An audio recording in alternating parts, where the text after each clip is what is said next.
as you have written the ACWW history book, how exactly did ACWW get involved with the United Nations?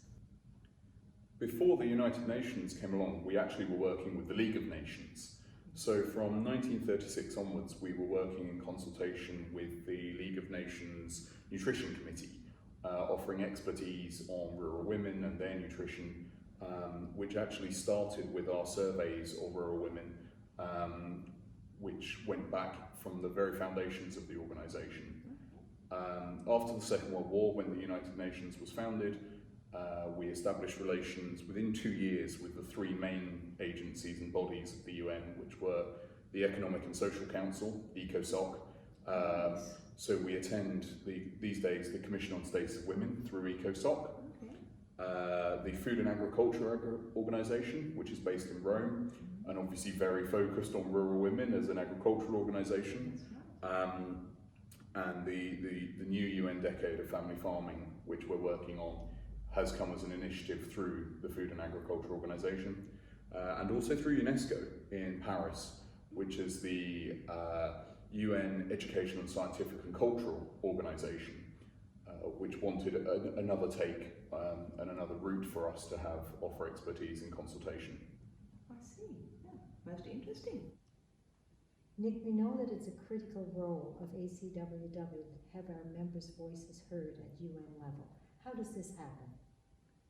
Well, we use several mechanisms. The UN provides opportunities for civil society organisations and non-governmental organisations, NGOs, to engage. The High-Level Political Forum, which is held every year, examines the Sustainable Development Goals and gives us an opportunity to offer feedback.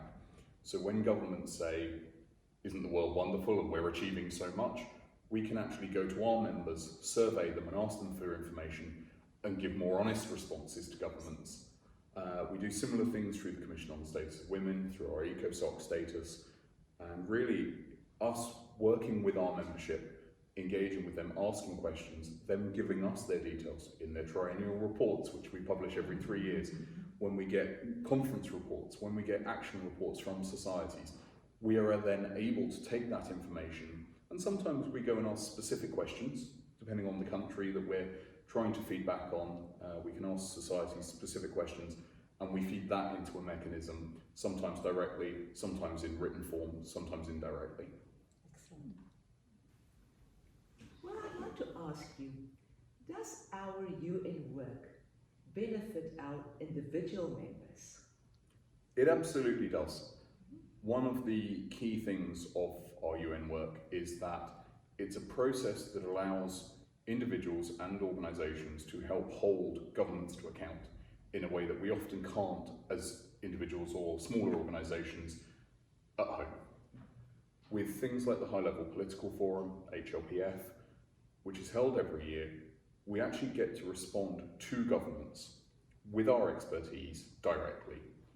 So New Zealand, for example, last year, people often may think, oh, it's a great country where there aren't issues.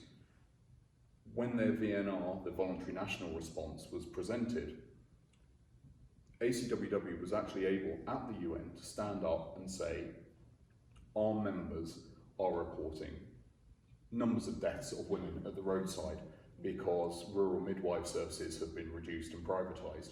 We were able to get that information directly from members, individual and societies, and pass that back and actually hold governments to account on the spot in front of every other government on the planet, and they had to answer the question.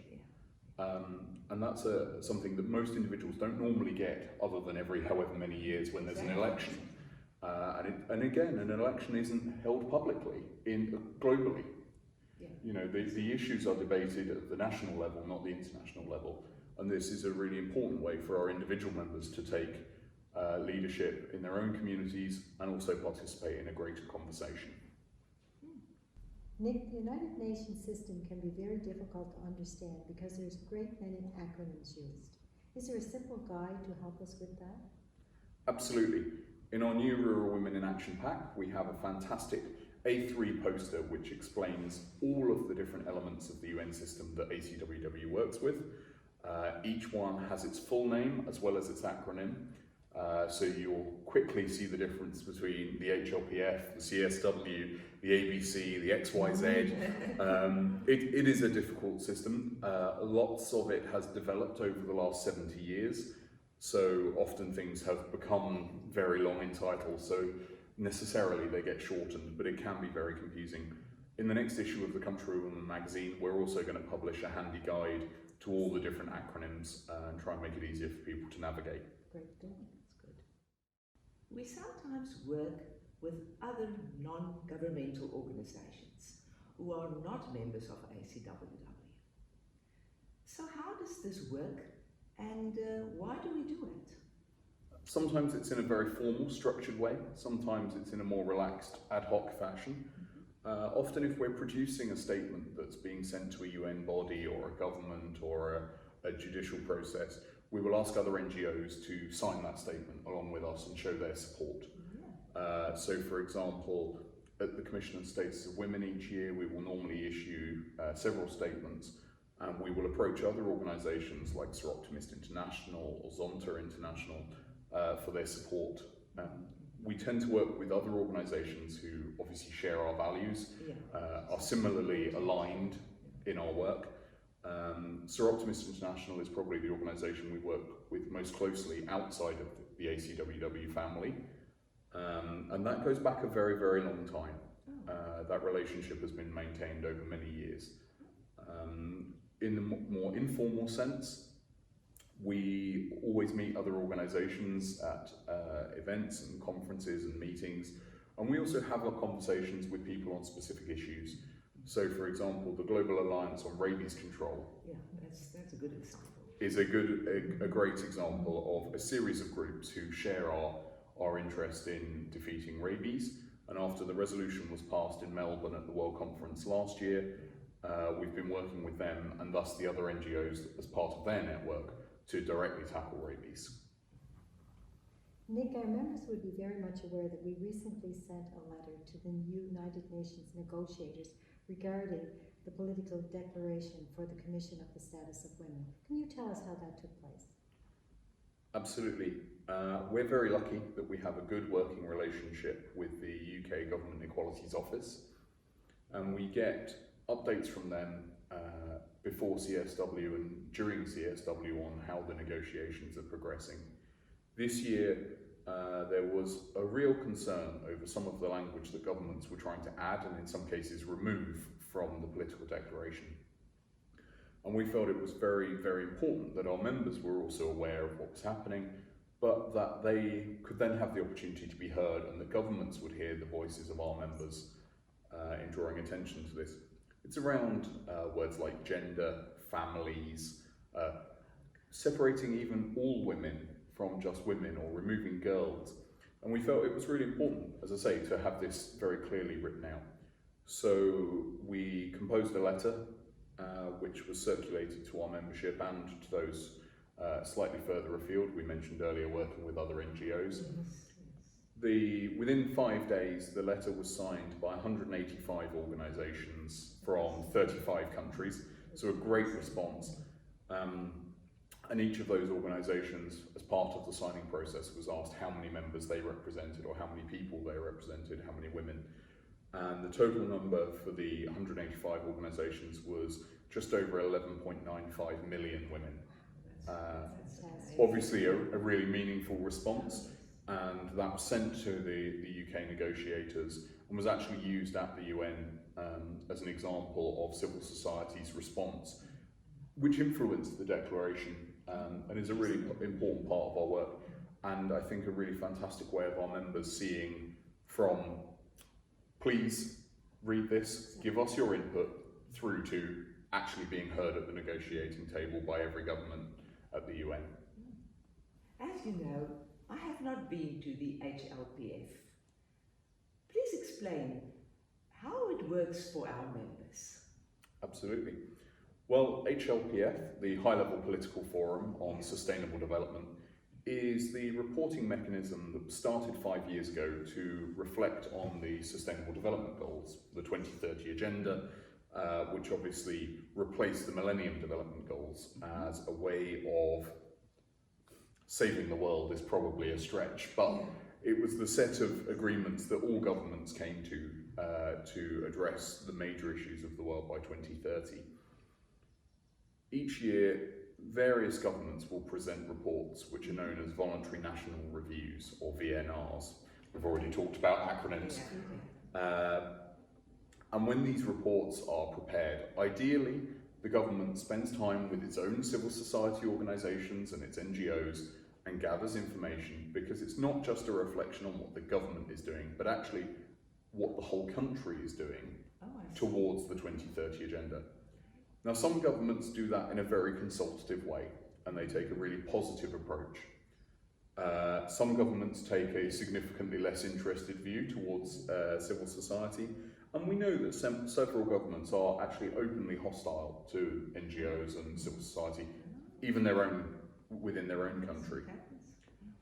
So we use the opportunity, NGOs are given the opportunity by the UN to respond to these voluntary national reviews.